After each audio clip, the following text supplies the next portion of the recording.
過咗咁耐，有冇掛住我哋酒店伺服器呢？酒店伺服器返嚟啦！旅行呢就暫時去唔到，大家都要做好防疫嘅工作。拍攝期間，我哋都有遵守到防疫措施。今次我哋同大家試住嘅就係位於澳門最新開幕嘅上葡京酒店。上葡京係今年7月30號開幕嘅5星級酒店。中意住新酒店嘅朋友，我諗呢個應該係首選啦。位置上邊，佢位於路氹城偏遠嘅位置，離最近嘅輕軌站都有10分鐘路程。今次我哋入住嘅係專上套房，平日嘅正房價大約係1400蚊左右。不過而家有一個開幕住宿套票，只需要1900蚊，包雙人早餐同埋300蚊嘅餐飲 credit。所以今次就同大家試一試呢個套票究竟抵唔抵住啦。上葡京整體感覺着重於設計感，無論係大堂、走廊有濃濃嘅中葡藝術氣息，而且都幾多打卡嘅熱點。而家就等我哋帶大家睇下房間先啦。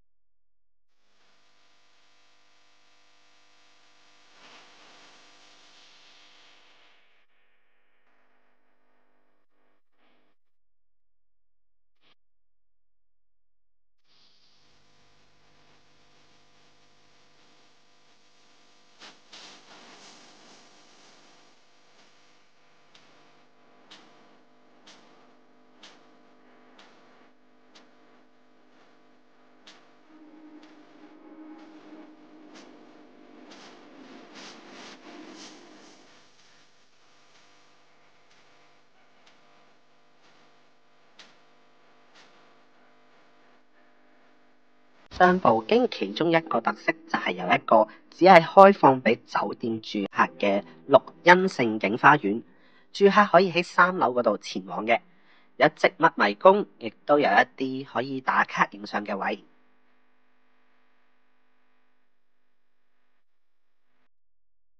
至於花園嘅另一邊就係水療同康體設施，裏邊包括健身房同埋室內室外泳池。不過近排咧就因為疫情關係暫停開放，而家就等我哋嘅澳門肌肉歌手阿 B 帶大家參觀下先啦。等情況好轉，大家再安心玩啦。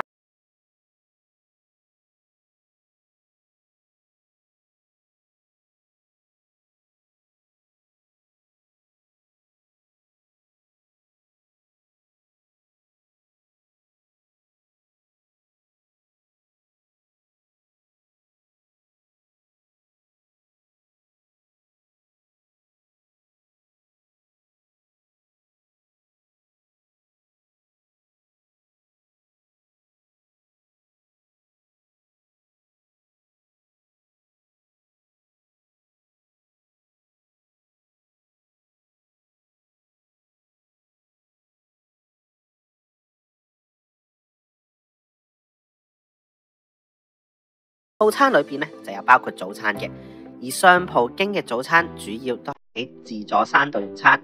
事不宜遲，帶大家睇下環境同食物先。